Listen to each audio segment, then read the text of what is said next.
नमस्कार बच्चों, मैं राजिका अग्रवाल। यहाँ पर हम पढ़ रहे हैं कक्षा 12वीं का अध्याय नंबर 12, जिसका नाम है आपदाएं और उनका प्रबंधन। पिछली क्लास के अंदर हमने बात की थी कुछ जैविक आपदाओं या फिर जीव संबंधी आपदाओं के बारे में, जिसमें हमने पढ़ा महामारियों का बारे में। आज की इस क्लास में हम बात करने वाले हैं सामुदायिक स्तर पर आपदा प्रबंधन की, कि क्या क्या इससे बचने के उपाय होने चाहिए, क्या क्या हमारी तैयारियां होनी चाहिए, क्या क्या पुनर्स्थापन होना चाहिए। ऐसे चार घटकों के बारे में हम डिस्कस करेंगे। देखिए, जब कभी कोई भी आपदा आती है, तब अनेक सरकारी और गैर सरकारी संस्थाएं और समाज आपदा प्रबंधन में महत्वपूर्ण भूमिका निभाते हैं। सब एकजुट हो जाते हैं, कोई ये सहयोग कर रहा है, कोई वो सहयोग कर रहा है। उनकी तैयारी, प्रतिक्रिया, पुनः प्राप्ति और बचाव का विस्तृत वर्णन इस प्रकार है। तो इन चार घटकों के बारे में डिस्कस करेंगे। आपदा प्रबंधन के चार मुख्य घटक होते हैं। पहला है आपका तैयारी। इसके लिए मुख्य बातें निम्नलिखित है।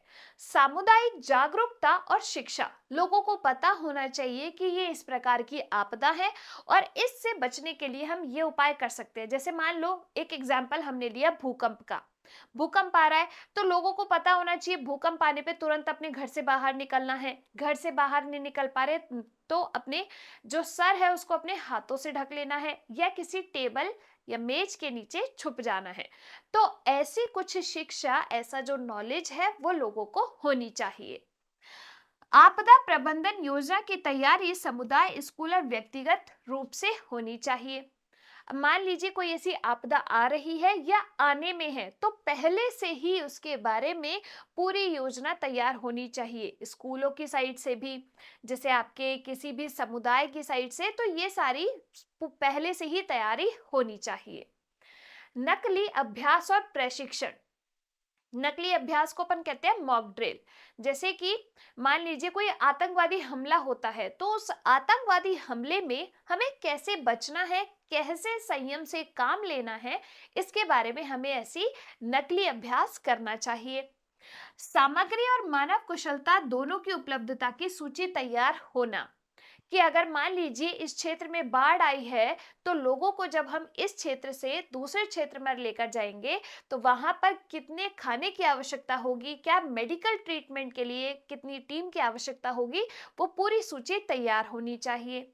उचित चेतावनी व्यवस्था, टाइम टाइम पर पूरे समाचार माध्यमों के थ्रू पूरा जो है लोगों को जागरूक रखना चाहिए कि अब ये हो सकता है, अब ये हो सकता है, आप घरों से बाहर ना निकले। पारस्परिक सहायता व्यवस्था, लोग एक दूसरे को सहयोग करने चाहिए। होता है ना कि आपदाएं आती है तो इस ने ये कर दिया, इन संस्था वालों ने ऐसा कर दिया। संवेदनशील समूह की पहचान होनी चाहिए। आगे देखिए, अब बात करते हैं दूसरा जो घटक है वो आपके है प्रतिक्रिया। इसके लिए मुख्य तत्व निम्नलिखित है। आपातकालीन ऑपरेशन केंद्र को क्रियान्वित करना, यानी कि एक कंट्रोल रूम बनाना चाहिए। खोजी और सुरक्षा टीमों का विस्तार करना चाहिए। जो भी सुरक्षा टीम है वो उस क्षेत्र में भेजी जानी चाहिए। अद्यतन यानी कि अपडेट चेतावनी का प्रसारण होना चाहिए। संसाधनों का संग्रह करना। सामुदायिक रसोई घरों की स्थापना, जिसमें स्थानीय लोगों को ले। और अस्थायी निवास और शौचालयों की व्यवस्था करना। जैसे कोई भी ऐसी प्राकृतिक आपदा आती है तो राहत शिविर लगाए जाते हैं। मेडिकल कैंप की व्यवस्था करना, और वहीं पर ही जो महामारियां हैं उनसे बचने के लिए मेडिकल व्यवस्था भी दी जाती है। थर्ड है आपका पुनः प्राप्ति या पुनर्स्थापन। इसके मुख्य तत्व निम्नलिखित है। स्वास्थ्य और सुरक्षा उपायों के लिए सामुदायिक जागरूकता। जैसे मान लीजिए कोई प्राकृतिक आपदा आके चली गई, अब कैसे नॉर्मल जीवन वापस लेकर आना है, तो सबसे पहले तो जो लोग हैं जो इससे प्रभावित हुए हैं उनका चेकअप होना चाहिए। जिन्होंने अपने सगे संबंधियों को खोया है उनके लिए सांत्वना और परामर्श केंद्र होना चाहिए। जैसे मान लीजिए किसी के माँ बाप, किसी के बच्चे या किसी के कोई जानवर, कोई भी पशु, पालतू पशु है, वो उसमें अगर उनकी मृत्यु हो गई है उस प्राकृतिक आपदा के अंदर, तो उनको जाके कंसोल भी करना चाहिए, उनको सांत्वना देनी चाहिए और उनके लिए परामर्श केंद्र भी बनाने चाहिए। यातायात, संचार और बिजली जैसी व्यवस्थाओं का पुनर्प्रबंधन या पुनर्व्यवस्था करनी चाहिए।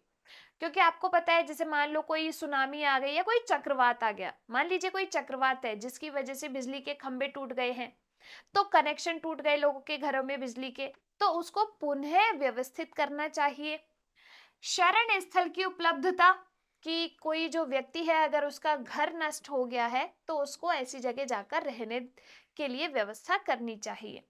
मलबे से निर्माण संबंधी उपयोगी पदार्थों को एकत्र करना, जैसे मान लीजिए कि कोई मलबा इकट्ठा हो गया है, अब उसमें से क्या क्या चीजें हैं जो हम पुनः काम में ले सकते हैं, उनको इकट्ठा करना चाहिए।